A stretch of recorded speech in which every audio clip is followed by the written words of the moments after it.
hand you over to Dr. Andrew Nixon. Thank you so much, Pete, and NKF for the opportunity to speak to you today about something I'm very passionate about, and that perhaps doesn't always get the attention that it should. I'm going to try and share my screen if that's okay. Do say if it's not coming through, bear with me. Okay.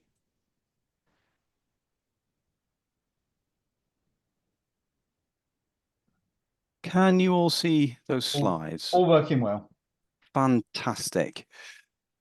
So, a little about me. My name's Andy. I'm a kidney consultant at Preston, Lancashire Teaching Hospitals. During my registrar training, I performed a PhD research looking at how best to care for older people living with advanced kidney disease and frailty. And it's an area that I continue to do research in alongside my work at the hospital. And today, of course, I plan to speak to you about aging well with kidney disease. And I'm fortunate, as Pete mentioned, to have some help from guest speakers during this webinar, who I'll introduce as we go. And I hope we'll have time at the end to take questions from you watching at home. So these are my disclosures. I'd like to start off by thinking about how old is an older person. To my parents, I'm still very young, but to my two sons, I'm very old. And on most days, I tend to agree with my two boys. But generally, we consider someone over the age of 65 as an older person. However, people biologically age at different rates, so that someone who is age 75 may be fitter than somebody age 60. And this is where a concept called frailty comes in, which I'll come back to. So why is aging well with kidney disease important enough for us to deliver a webinar on it? Well, there are a lot of older people living with advanced chronic kidney disease. This graph, taken from the latest UK Renal Registry report, shows, I should say, sorry, kidney units report data to the UK Renal Registry on how many people they look after with kidney disease, including those receiving dialysis and transplants. And you can see in this graph that the number of people living with chronic kidney disease increases with age. And we see a similar trend for people receiving kidney replacement therapy. This again is data from the UK Renal Registry, and it shows you age groups over a 10-year period between 2012 and 2022. And you can see that the prevalence, that is the number of people who are receiving kidney replacement therapy, is greatest for those aged over 65 years old. That's this top red line with the triangles. So there are a lot of older people living with advanced chronic kidney disease. And that's only projected to increase over time. Kidney Research UK published a document in 2023 where they estimated that the number of people with chronic kidney disease, stages 3 to 5, is likely to reach 3.9 million by 2033. And this is mainly driven by the UK population getting older and living longer with other health problems. So aging well with kidney disease is an important consideration for people living with advanced kidney disease and kidney services alike, as we look to care for this growing population of older people living with advanced chronic kidney disease. Now, I briefly touched on the word frailty earlier. Frailty is quite a loaded word in our everyday language, synonymous with weakness, both physical weakness and moral weakness or moral frailty. And it may conjure images or stereotypes in your mind, but in a healthcare setting, this word frailty has a different meaning. This is a screenshot of a poster created by the British Geriatric Society that was developed in collaboration with the Patient Information Forum. I really like the language used here I wanted to spend a moment taking you through it. So frailty is a word used in healthcare that is often misunderstood. Frailty means your recovery from illness or injury can take longer or be more difficult. It's more common as we age, but younger people can also live with frailty. People living with frailty may notice feeling slower, weakness and muscle loss, feeling tired, needing more help with daily tasks like getting dressed, weight loss without trying, and or taking a long time to recover from illness.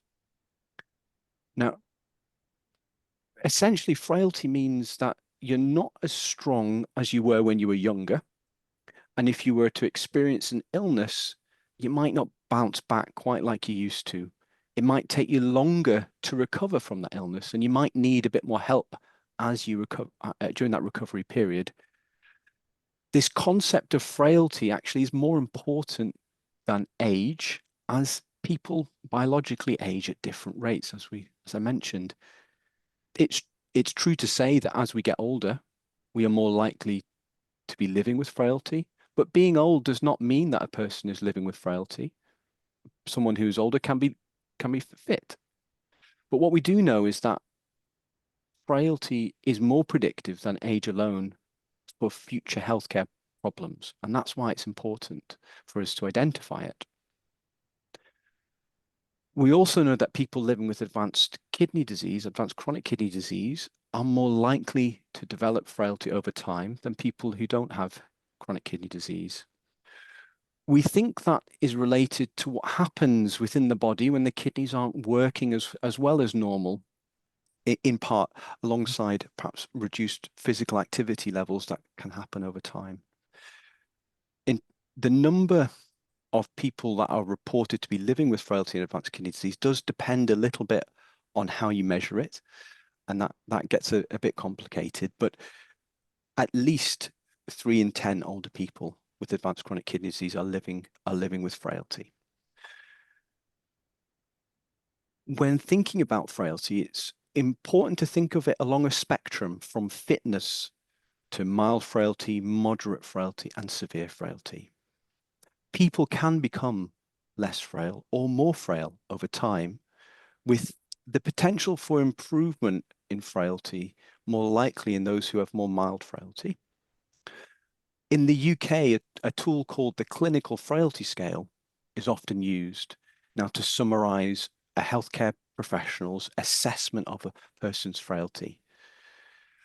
This is the Clinical Frailty Scale, and you can see there are scores from 1 to 9. A person with a score of 1 is described as very fit, exercising regularly, and they'd be considered the fittest for their age.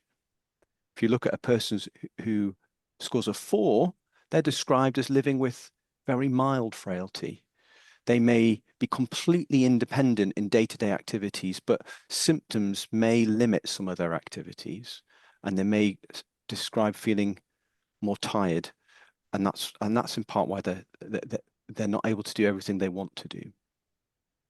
As frailty scores go higher, you can see that the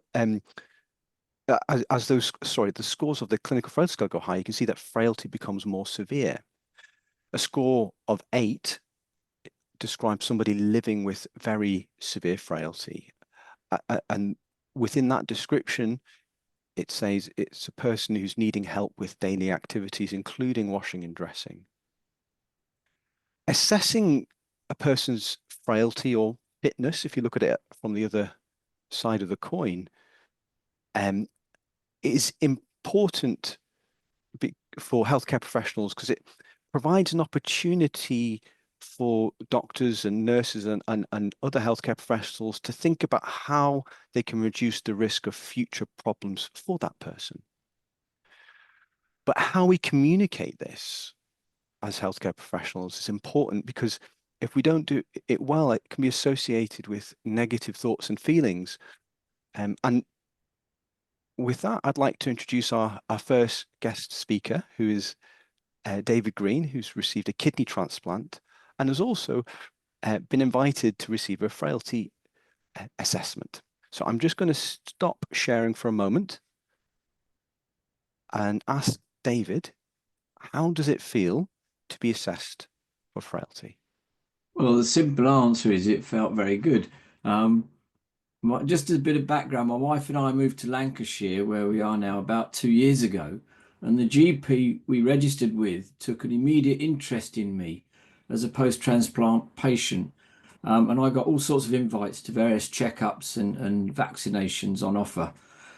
But as part of that, out of the blue last year, I got this invite to a frailty assessment, as Andrew said, and I probably wouldn't have accepted it because, after all, I don't feel frail. I know I'm now 71, but I do not feel frail. But I've been involved in the EDNA research group, which I know is being mentioned later. And so I thought, well, what a great idea to go and see what actually happens. I walked in and was greeted by this young doctor. You know how at our age everyone feels young. But their opening line was, "You don't look frail, but it's about establishing our understanding of you and the things we can do for the time you begin to become less able to live as you do now." Which actually from the start they got a tick, because I thought that fitted what I'd learnt about what frailty is. One thing she asked me to do was to let them have a copy of their legal power of attorney for health for a time when I would cease to be as able to make my own decisions, which actually I have to say I'd never thought about, but thought was a really good idea. And she said it'd be easier for the family, and I agree with all that. We also discussed how I spent my time, what activities and exercise I engaged in. I was able to impress her with the fact I go to the gym twice a week, I walk regularly, and that I'm volunteering with others to set up a kidney patient association up here in Lancashire, as well as doing a few days a month paid work. So I got lots of ticks for being active and doing things that kept my mind going. She also noted that I'd never been checked, had a PSA check for prostate cancer, so she put me in for that. And overall, I thought it was really valuable. In one sense, it was a tick box exercise at this stage, but it was very much, I felt she was wanting to establish how I was now and how I wanted to be treated in the end, and what bits of information they had, which gave them a greater insight about myself. And it's interesting because I'm now on a regular annual medical with the GP, which has been set up. So I just feel I'm out of it has come some quite useful elements that mean, as I do with my kidney clinic, go regularly every 4 months. Now I think I will be seen at least once a year by the doctor, if nothing else takes me to him. So it was good. The interesting thing is I've spoken to a couple of friends since, and they go to different GP practices, and they've said, oh, they've never been invited for one, and one had spoken to their GP about it, having heard about it, and they said, oh, I've never heard of them, no idea what they are. So it is a bit of a postcode lottery probably, which again is one of the weaknesses, because it ought to be something that every GP is offering. But for me, it was good. That's really interesting to hear your experiences there, Dave. I can imagine getting that invitation. Was it a letter you got? It is a letter, yeah. Yeah, inviting you was there any description of what? No, it just said a frailty assessment. I can imagine that coming out of the blue must have been a bit of a surprise. It was a surprise. And as I say, if I hadn't have already done the background through the EDNA group about what frailty was, I'd have just torn it up and said, why am I going to a frailty assessment? But it does sound like, though, the way it was communicated when you were in that appointment was done very well. Yeah. Yes, the doctor seemed to know what she was on about and seemed to take it seriously. That was the thing. It wasn't like, oh, we just got to fill in this sheet of paper and some questions. It felt very much as if she was committed to doing well. Yeah. And perhaps an opportunity to think more broadly about your health as well. Yeah, certainly she did. Yeah. I mean, I felt the fact she asked things like about had I ever had a prostate test and those sort of things just broadened it a bit, and I've now had one, so and all those. Well, Yeah. thank you so much for sharing. I think it's certainly, I find it really helpful to understand your experiences of going through that process, and it helps me it kind of hits home again the importance of how, as a doctor, I communicate what we mean by frailty, because it again, had you not been involved in some of the research that we've been doing, I imagine you would have had quite clear ideas on Oh yeah. the word frailty and what it Yes. meant. Yeah. Okay. Well, thank you so much. I'm going to try and share my screen again, and we'll be coming back to Dave shortly. Okay. Hopefully you can now see my screen. Not at the moment. Not at the moment. No, How it's about coming. now? There it is. Brilliant. Okay. No technical hiccups so far, which is good. Right. I would like to now turn our attention to how we can reduce the chance of developing frailty, or to put it another way, how we can support healthy aging. On this slide, I have a screenshot of a guide that was created by Age UK in partnership with NHS England. If you look at that QR code, it'll take you to that guide. In fact, all the QR codes that I've got on slides will take you to the relevant web pages. This is again from that British Geriatric Society poster I mentioned earlier, and you can see recommendations for people who are thinking about preventing frailty or want to improve their health and well-being if they're living with frailty. And the recommendations on here are probably, well, you may be surprised, because these are recommendations that are relevant, I think, for anybody of any age, whether they're living with, whether they're over this age of 65 or not. They, however, I think are even more important for people who are living with chronic health conditions like chronic kidney disease, where the risk of developing frailty is greater. A lot of the evidence we have around preventing frailty is related to physical activity, but there are, of course, other things to consider when it comes to maintaining health and well-being, both as we get older, as well throughout all our life. Now, I'm going to ask Dave to come back, and also would like to invite Ros Ed, who's a carer, and I'd like to ask them both the question: how do you maintain your health and well-being? Ros, do you want to start? Well, yeah, okay. Yes, how I maintained it was by making sure that kidney disease didn't dominate our lives, that we spent our time planning stuff. Just as a background, I had a brother who died on PD, having polycystic kidney disease, and my husband had a complication of diabetes and was on PD, then HD, in-centre, and then home dialysis. And home dialysis transformed our lives. It made our lives so much more easy.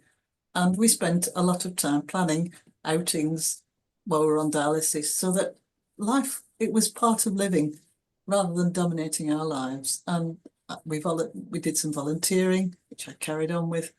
And obviously it's not for everybody, but just keeping your outside interests are just absolutely vital, and keeping friends and accepting invitations, because it's perfectly capable of doing. Don't put your head in the sand. We didn't put our head in the sand. We said, right, well, but this is how it is. Let's get on with life. And put the dialysis to one side. That's easily said, I know, but it really is important to do. Yes, so it sounds like a lot of that was actually, as you say, shifting the focus away from Absolutely living with a chronic health condition, but also continuing to do things that provided enjoyment and meaning with family and friends as well, staying connected. Absolutely, yeah. No, Your experience, Dave?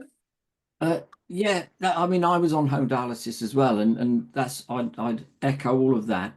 And I think the thing for having then had a transplant, I know I've spoken to some people who aren't kidney patients, and they sort of think, "Whoa, that's amazing! It's all solved." And what part of being at KPA, LACPA down in Hertfordshire, um, people used to remind us that actually we're still kidney patients, because if that fails, and therefore I've made a very positive decision to make sure I kept healthy, that I went walking regularly.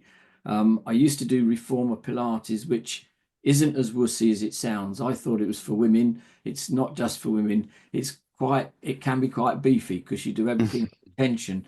And I really benefited from that. Did that since about 2015.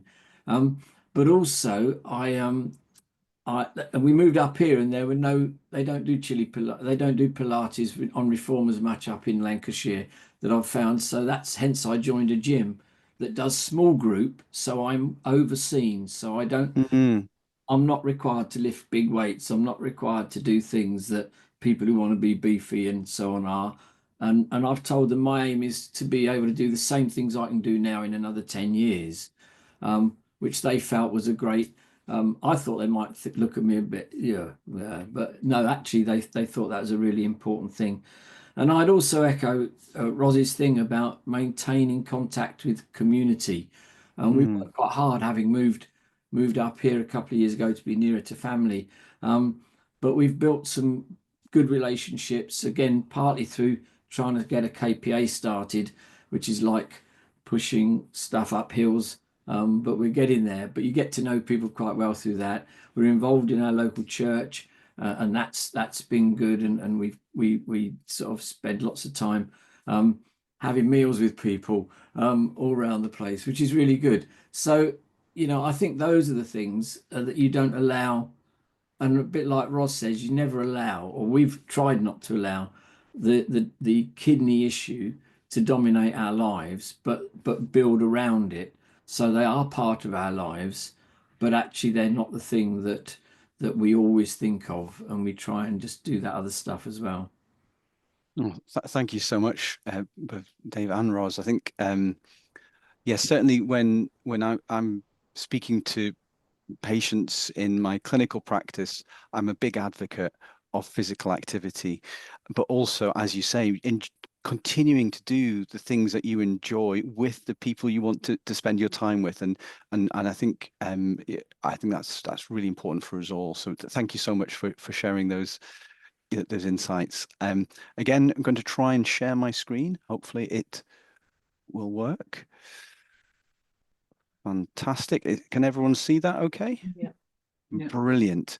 I did want to mention Kidney Beam. Some of you may have heard of Kidney Beam. It's an exercise and lifestyle website, which is specifically designed for people who live with kidney disease, and there are lots of exercise videos on there, amongst other helpful information videos when it comes to living healthily, and they also do live classes. Now, it has been free for many people living around England, but for some there may be a cost involved, so it's worth double checking with your local kidney unit, and as well you can have a look on the website. But some people find this really valuable, particularly those live classes where you're joining with people all around the country, and you have guidance from somebody, a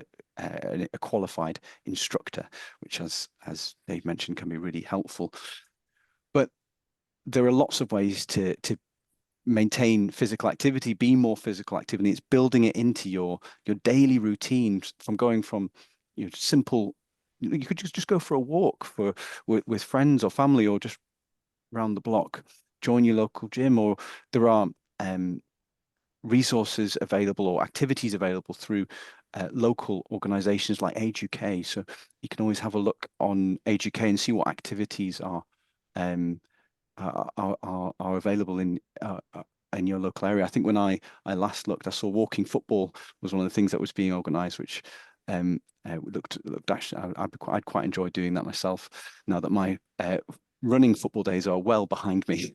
So lots of things to think about, and really it's just around building physical activity and being more active into your everyday routine, taking the stairs when you think, oh, I could have could have taken the lift. Just trying to build in that little bit more of exercise or activity into everyday life. We conducted a research study, a pilot research study at Preston a few years ago, where we looked at home-based exercise for people living with advanced kidney disease and frailty. And this included simple chair-based exercises. So some of the exercises people did simply while seated. And we found that those involved who were doing the exercise reported improvements in their fitness, their balance, their strength, their well-being, energy levels, and confidence. It was a small study and more research is needed, but this study and others have shown that people living with frailty can exercise safely. I would say that if you're planning to exercise at home, it's important to start slowly and gradually progress the amount that you're doing. It's always useful to have someone with you, but if you have any doubt or you're wanting more advice, please speak with your primary care team, your GP, or your kidney team before embarking on an exercise program. Dave and Ros had mentioned the local kidney patient association, and I think some of the benefits of being involved in a local kidney patient association comes from keeping connected with others. And I would also wanted to just mention that NKF offer a peer support service for those who perhaps are feeling less connected or feel like they may benefit from speaking to somebody in a similar situation to themselves. And I've included the number there and the website, but again, that QR code will take you to the right web page. Now, I thought I'd come to why frailty is important for people living with chronic kidney disease. I was in two minds about sharing this slide. It's often one that I use in talks that I give to healthcare professionals, and it's not intended to frighten, more to show what we know about why frailty is important, an important consideration for people living with chronic kidney disease, and in turn, why we need to identify it so that we can do something about it to improve the outcomes for people living with frailty. Research has shown people living with advanced chronic kidney disease, receiving dialysis or have received a transplant, that frailty increases the risk of future health problems, including worse quality of life and a greater risk of dying. We also know that frailty can change. As I mentioned earlier, people can become less frail as well as more frail. We know that people who are living with more severe frailty, and particularly those who are having more frequent hospital admissions due to illnesses, are less likely to see an improvement in their frailty and more likely for them to become more frail with time. And that brings me on to thinking about how we can help people living with frailty. This is a screenshot from a toolkit created by the British Geriatric Society for primary care practitioners, including GPs. It talks about comprehensive geriatric assessment, which is a way of assessing and caring for an older person living with frailty. It involves assessing different aspects of a person's health and well-being, including physical problems and symptoms they may experience, how they're managing around the home, their mobility, and whether they're experiencing falls, their mood and memory, and also looking at medicines that they're prescribed to make sure that the risks of taking those medications or certain ones don't now outweigh the benefits. And this comprehensive assessment helps identify problems so that the healthcare team can then address those problems within a personalized care plan, a care plan that is individualized to that person. I would like to introduce Lisa Ancliffe now, who's an occupational therapist who works in the Royal Free Hospital in London and works within a renal frailty service. And I'm going to ask Lisa the question, how do you help people living with chronic kidney disease and frailty? Thank you, Andy. Thank you for inviting me. This is something that I've also had a passion for, like Andy, for quite a few years, and it's something that I've been trying to get up and running in our renal units, and very lucky at the Royal Free that we've recently managed to get funding to have a pilot project to set up a kidney frailty clinic. So it is a geriatrician and therapy-led clinic, and when I say therapists, I'm talking about occupational therapists and physiotherapists. And but I'm going to be talking more from the therapy side of things, what we're looking for in that clinic today. So from a therapy perspective, there's really two main aims of the service they're providing. So one side, which is similar to what David mentioned before, is we want to look at people who are not necessarily living with frailty now, but just to touch base with people and especially knowing the risks of frailty in the renal population who might be at risk of developing it in the future, and really look at the preventative side of things. So we want to talk to people and identify, I guess, any future problems and see if there's anything that we can do now to try and mitigate those problems and put things in place early to stop people ever, I guess, developing frailty later on. So that's a lot of education strategies. We might be linking it in with things like Kidney Beam that Andy mentioned before, and just making them available of all the different services that are available in their area. But I guess also that we exist as well. So if anything changes in the future, they're able to tap back into us, but at least they know that we're there if and when they need them. And then the second arm of it is maybe people who are already living with frailty. That might be mild frailty, or it might be more severe frailty. And then what we're looking to support these people with is to really find out what it is that is important to them, that they want to be able to do, what are they struggling with at the moment, and then what can we put in place to help them and really make them be able to do what they want to be able to do. Again, it kind of links back into what David and Rose were both saying about, making sure that frailty or the kidney disease is not taking over people's lives. So in occupational therapy, we kind of have a term that we use, which is living, not existing. We want everybody to have a full life and be able to do everything that they want to be able to do. And we're there to help people to do that. So we want to put supports in place, see if there's any prevention that we can do to stop people, I guess, progressing further in their frailty, or even if we can actually get them to have some improvements and step down the frailty scoring. So both arms, we're really looking at what is important to somebody and how to work together to move forward. So we do use a CGA model, so what Andy was just talking about, that comprehensive geriatric assessment. As therapists, we're really nosy people, so we'll ask a lot of questions to start off with, because we really want to get to know people. We want to know what's important to them. We want to know what they're able to do, what they're maybe not able to do but want to be able to do. We want to know who do they have around them, what resources do they have to support them, and then work together to really, I guess, pick what the goals are, what do they want to focus on, and how can we support them to do that. So some of the examples, I guess, of what we're doing with people is a lot of it is around symptom management, so specifically fatigue, sleep problems. Some people might have seen the webinar we did kind of last year looking at fatigue, and we've actually started up a fatigue management program as a sidearm of our frailty clinic. We're looking at reducing the risk of falls, so that might be through helping people develop an exercise program and doing some strengthening, but also looking at the home environment, see if there's any adaptations or things we can do to reduce that risk. Having a look at how people's memory or their cognition, and see if we can help put in place any compensatory strategies if they are starting to struggle a little bit. Looking at mobility, as we said, and linking in with Kidney Beam is a really good resource.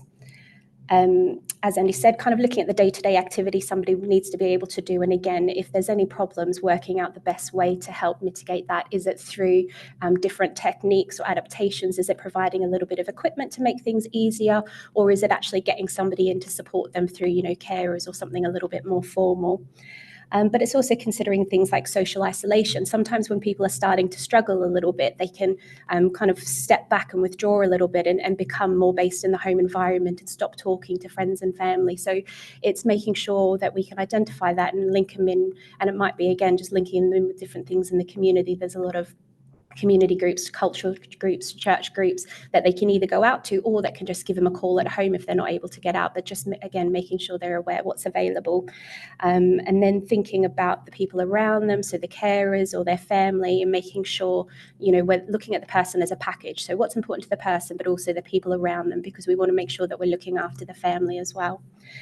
So it's a lot of education, it's a lot of onward referrals, tapping in and signposting to different things, helping with decision making. But really the most important thing is working with the person to find out what's important to them. And then I guess we're problem solvers. So we're together working through the best way forward. And as I said, really at the end of the day, it's just making sure that we reduce the impact on somebody's life and making sure they can do what they want to be able to do. Thank you so much, Lisa. I mean, one of the reasons why I'd invited you to speak in this session is because I think the service that you're running is absolutely fantastic. It's not, it'd be fair to say, as you said, it's a pilot service, and a lot of other kidney centres won't have this, but it doesn't mean to say that there aren't teams that can provide this within their locality. So I know locally we have a community frailty team that work within that team. There are therapists who will come to see people in their own home and do some of the things that you've spoken about. But I guess it's not just for people who are living with kidney disease, it's people living in the community who may be living with frailty. But I absolutely love that what you say. It's all about what's important to that person and solving any problems that they may have. And I think I think that brings us nicely, I think, onto the next part of the talk. Thank you so much, Lisa. Thank you. Again, testing my IT skills with another share. Right, can everyone see that okay? Yeah. You can, brilliant. Okay. Oh, yes, before we get onto that, David mentioned about the EDNA study. So I'm involved in a research study group, and I co-lead this group with Professor Helen Hurst, who works at Northern Care Alliance at Salford. It's called the Kidney Older Person Assessment Study, but we more affectionately call it by its short name, the EDNA study. Now, as part of this work, we've held discussion groups with older people living with advanced chronic kidney disease and carers and healthcare professionals. And we asked the question to the patient and carer discussion groups: what matters to you when planning future care and treatments? We asked the healthcare professionals a slightly different but related question, which is what research outcomes are important to demonstrate effectiveness of CGA in the nephrology setting. And then we asked, we invited individuals from each of those discussion groups to come together in a final workshop and ask them to discuss and rank what they think are most important when thinking about what matters when planning future care and treatments. And this is the final list of themes, important themes that those participants identified when thinking about what matters when planning future care and treatments. And I thought we'd finish by talking about this theme around patient-centered or person-centered care planning, as it's an especially important consideration for healthcare professionals caring for people living with frailty and living with frailty and advanced chronic kidney disease, considering what is truly important both now and thinking about the future for that person, so that the care that they receive is what they want, considering their goals, their values, and their preferences in life. And to consider this further, I would like to invite Ros back and also Peggy Selby and ask them, why is person-centered care planning important? And Ros and Peggy can talk about their experiences being a carer, but for somebody living with advanced chronic kidney disease. I'm going to stop sharing. And yes, so Peggy, would you like to go? Right. Okay. Well, just to say, first of all, that everybody's different. There are so many variations in kidney-related problems and disease. But so this is my experience anyway. It's my husband Roger. He became a kidney patient when he was 63. He started hemodialysis at 67. We did hemodialysis at home for 9 years, and he died about just over 18 months ago at the age of 76. I never thought of him as being frail particularly, but within the clinical definition of frailty, I think his frailty took the form of how other health conditions developed as time went on, and their interaction, and that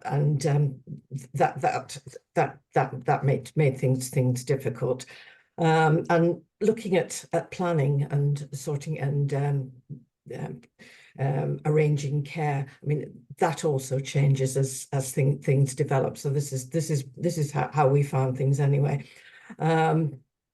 He's the period between him being diagnosed with kidney problems and actually starting dialysis was quite a long time for us. I mean, I know that's not the same for everybody. But we had about 3 years, which gave us plenty of time for discussions with the kidney options nurses and the doctors, and that was all very much person-centered, and everybody was very supportive of Roger's wish to dialyse at home. So that all worked very well as far as we were concerned. I mean, I know home dialysis isn't for everybody, but it worked well for him because he was a very practical kind of person, and he was good at problem solving. Also, I think being in control was important to him. He wasn't a patient that things were being done to. He was part of the team.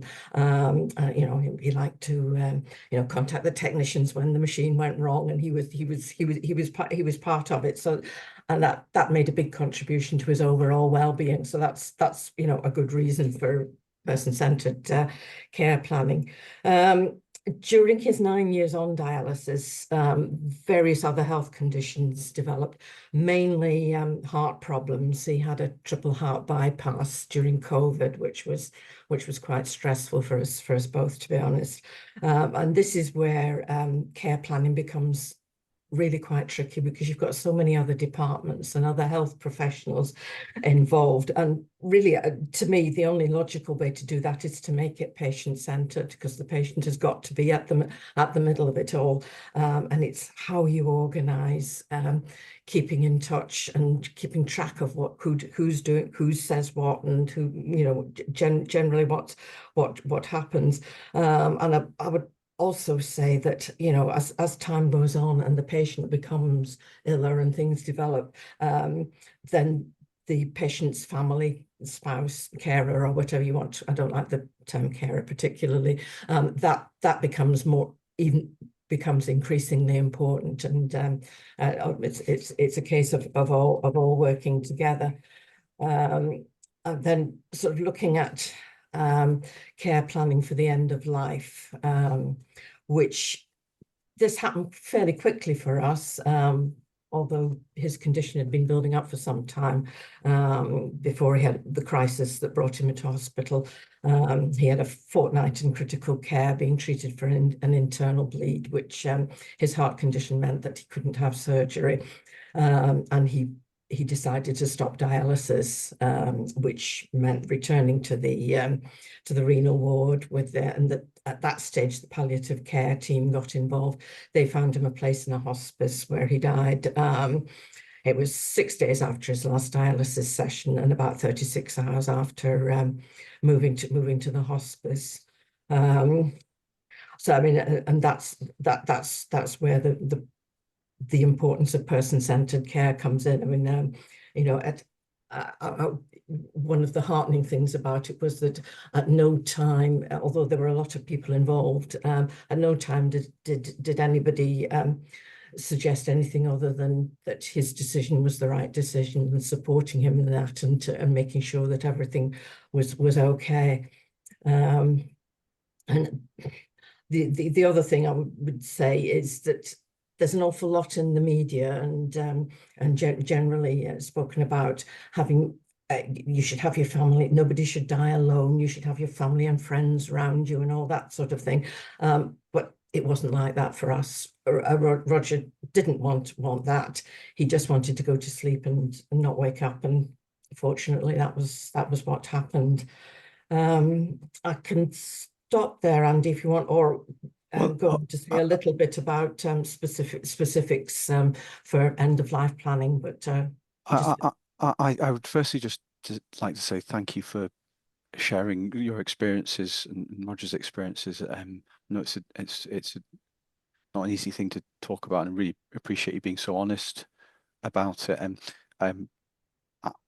just for those for the audience's members, just to know that one of the reasons I invited Peggy is because she wrote a lovely piece, a reflective piece for NKF about the journey that you and Roger had. And what strikes me and what I thought at the time of reading the reflective piece is how Roger's wishes were respected throughout his journey, both in terms of him wanting to perform a home dialysis therapy, right throughout to the end of life, and what his wishes were.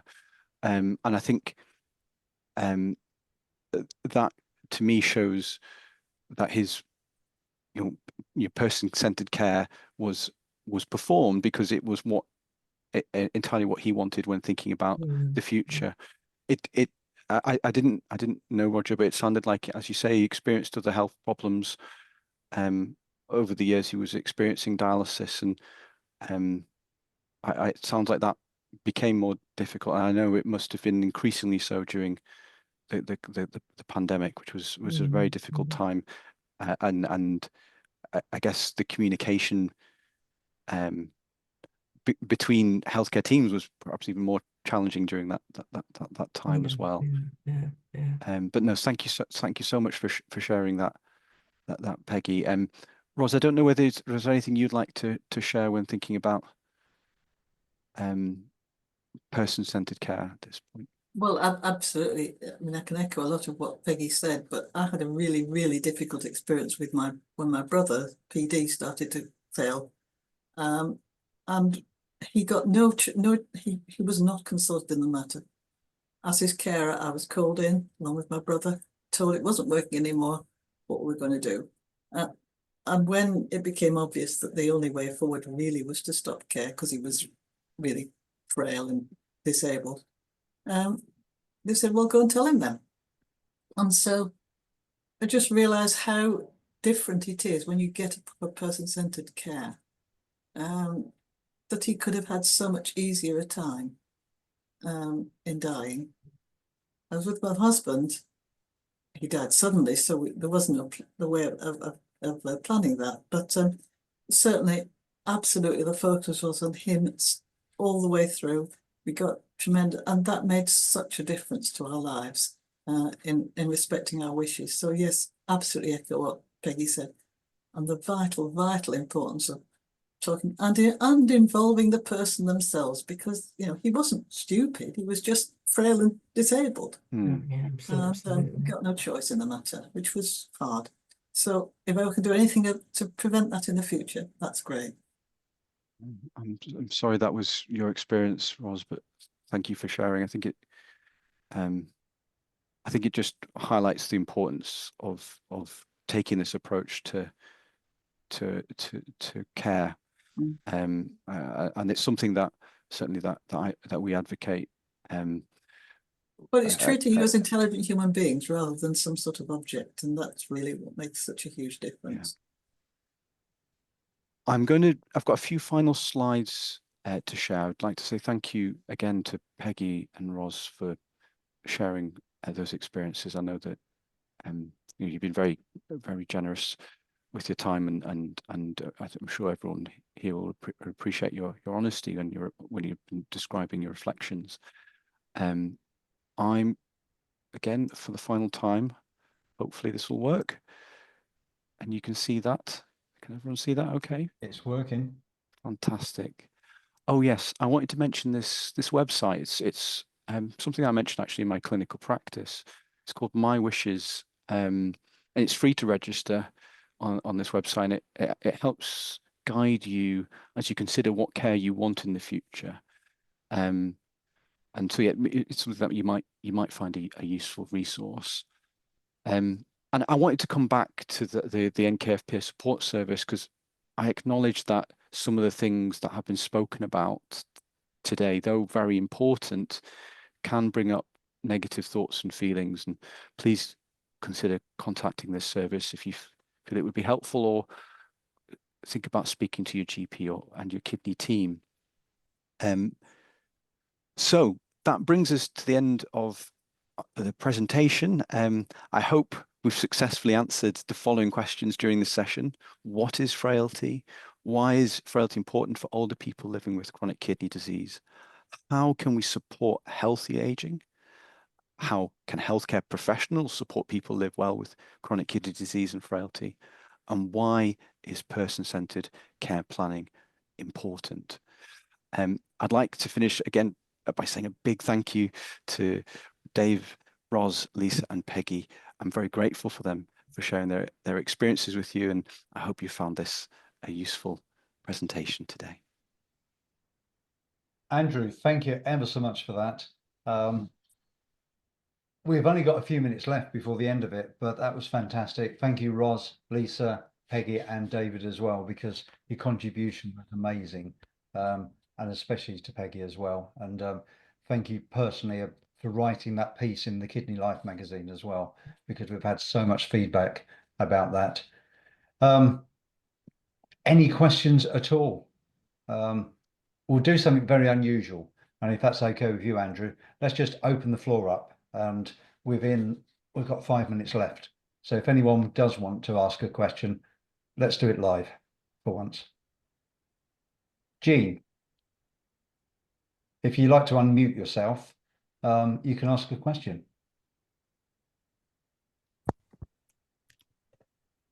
Yeah. There we go.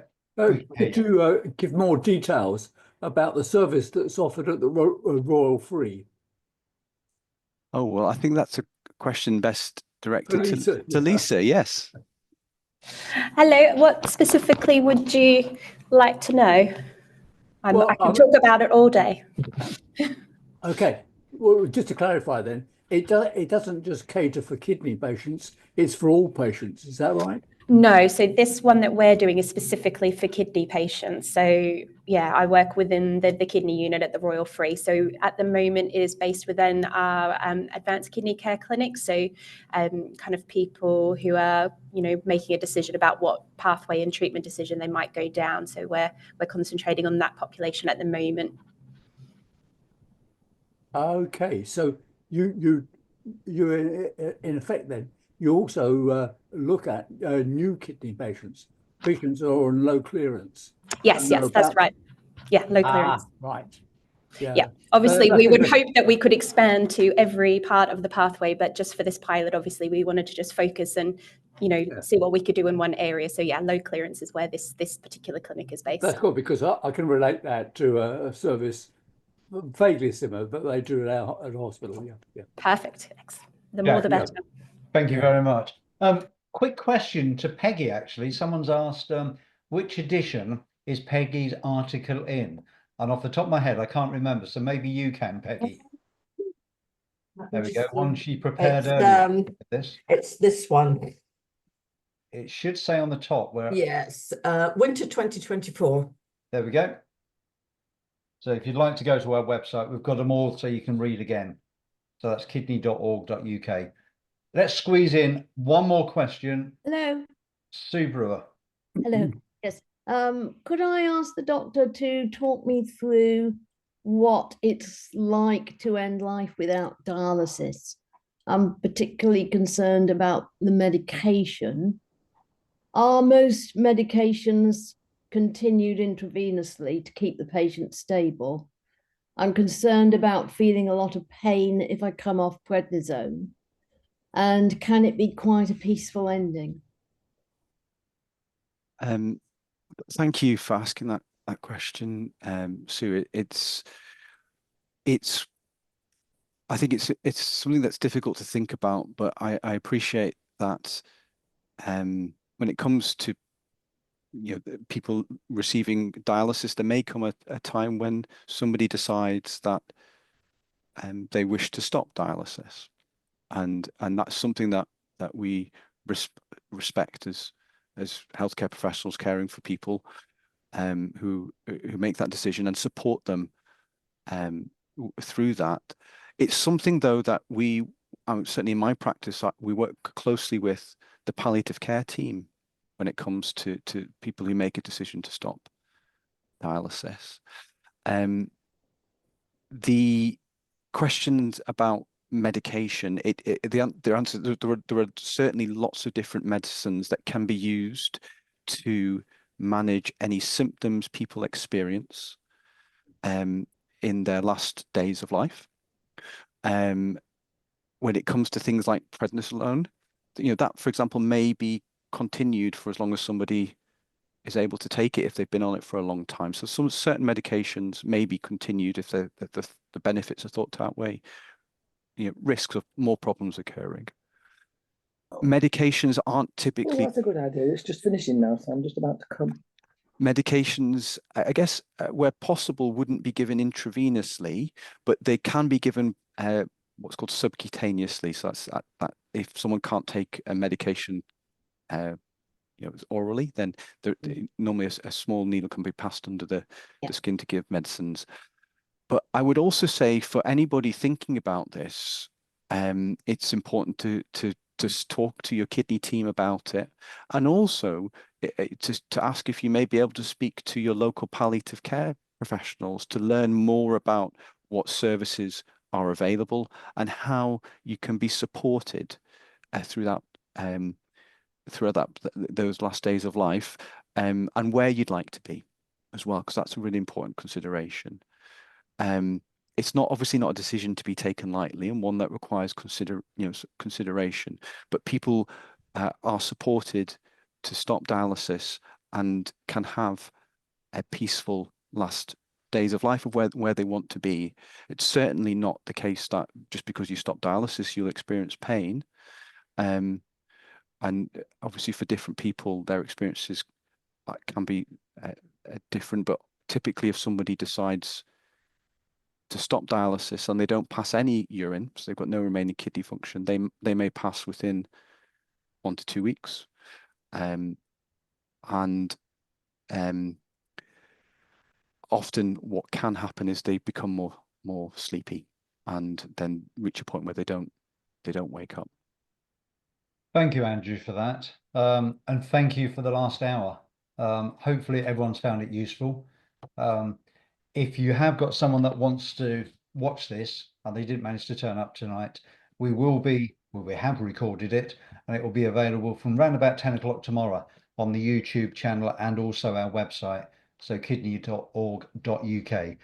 Our next webinar is June the 4th. I can't believe we're in June before we know it. So June the 4th, and the subject is travel and dialysis, hosted by Book Dialysis. They've got 850 destinations around the world that cater for dialysis patients. So if you want to attend that, that's June the 4th, but we will be putting an email out to everyone. So have a lovely evening. Thank you ever so much for attending. And once again, thank you to Andrew and all the other presenters. Thank you. Thank you so much, everyone. Thank you. Thanks, Pete.